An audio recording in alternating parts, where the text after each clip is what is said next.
My father promised me everything. His savings, his dreams, his legacy. But when I needed him most, he gave it all to someone else's children. What happened next wasn't revenge. It was justice. This is the story of how losing everything taught me I never needed him to begin with. Please subscribe to our channel and tell me in comments from where are you watching this video. I used to believe my father was my hero. After my mother passed away when I was 6, it was just the two of us. He braided my hair with clumsy fingers, packed my school lunches, and stayed up late helping me with homework, even when exhaustion painted his face. Every bedtime story, every scraped knee he bandaged, every birthday celebration he made special, despite our financial struggles. All of it made me believe no one would ever love me as fiercely as he did. I held on to that version of him, even as years began to change him. When I left for college, things started shifting. During my sophomore year, he married Diane. Polished, charming, with a laugh that always felt calculated. I tried to be kind, smiled at family dinners, and pretended not to notice how she subtly erased traces of my mother from our home. Her 2 teenage sons received designer clothes and the latest gadgets, while treating me like an unwelcome guest. My father seemed blind to it all. Or maybe he just didn't care enough to see. After graduation, I moved back home temporarily while job hunting. I discovered my childhood room had been converted into a yoga space. My belongings were boxed up in the attic. I told myself it was temporary. That family required sacrifices. But that lie shattered when Diane's son crashed his BMW, and my father used his savings to replace it. Then came the ski trips, private tutors, and finally that devastating dinner conversation where he announced, "I've decided to restructure the will." Restructure? How? I asked, initially laughing. He was completely serious. "Diane's boys need a head start. You're smart, independent. You'll be fine on your own." It felt like the air had been stolen from my lungs. I reminded him of promises about my bakery dream, the house down payment he'd promised. His expression never changed. "Life isn't fair. I'm doing what's right for the family." That night, I locked myself in the guest room and cried harder than I had since childhood. Not just for the money, but for realizing the man I'd idolized had replaced me with a ready-made family that saw me as disposable. My father, who once taught me to ride a bike and held my hand at school plays, had looked me in the eye and told me that the inheritance my mother and he had promised me for years now belonged to kids who weren't even his blood relatives. I stopped calling, ignored texts, when he tried to justify his actions with "they're just children," or "you're young, you'll figure it out." I didn't respond. The betrayal wasn't just financial, it was emotional. It felt like being erased from my own family story. I spent nights crying on the bathroom floor, asking, how could he, over and over again. Then, one sleepless night, I looked in the mirror and whispered something I hadn't said in years. "You don't need him to build your future." That moment became my turning point. Instead of collapsing, I buried myself in grounding activities.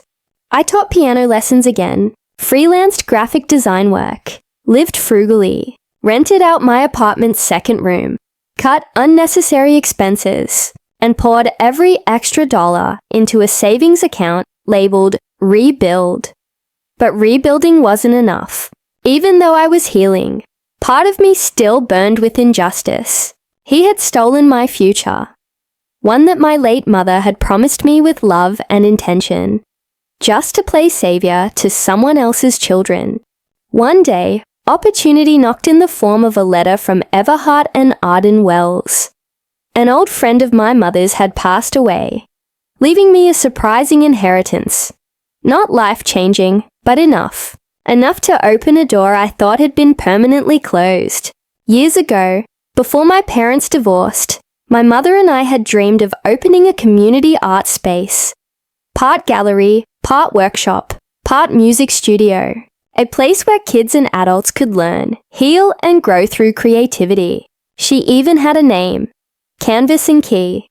I took the inheritance I was never supposed to receive and made that dream real. I spent a year building it. I hired counselors, artists, musicians, and youth mentors. We offered free classes to kids from struggling homes, hosted weekend events, and partnered with local schools for scholarships. My name wasn't everywhere. I wasn't seeking attention. I was creating legacy. When we were ready for the grand opening, I made one strategic decision. I personally invited my father and his new family, not out of kindness, but strategy. I had done my research. Diane's eldest son, the one who received the largest chunk of my supposed inheritance, had dropped out of college. He spent time on crypto schemes and gaming tournaments.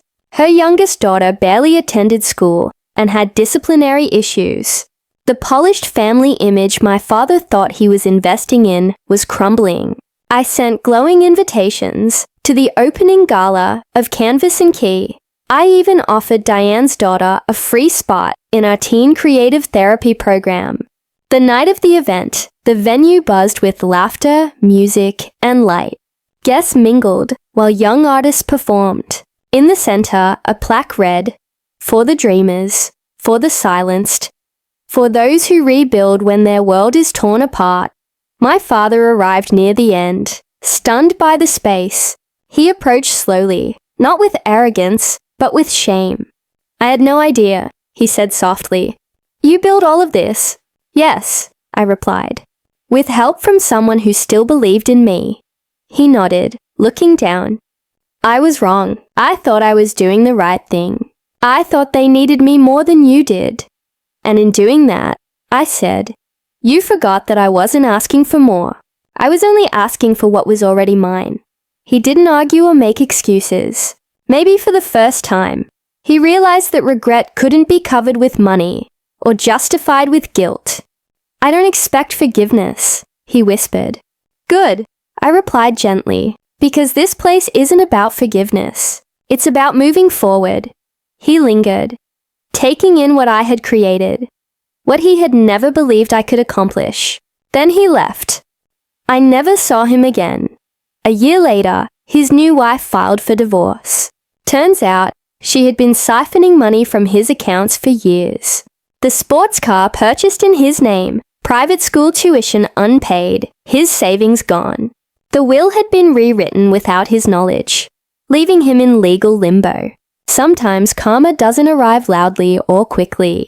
Sometimes it waits patiently while you're busy rebuilding your life.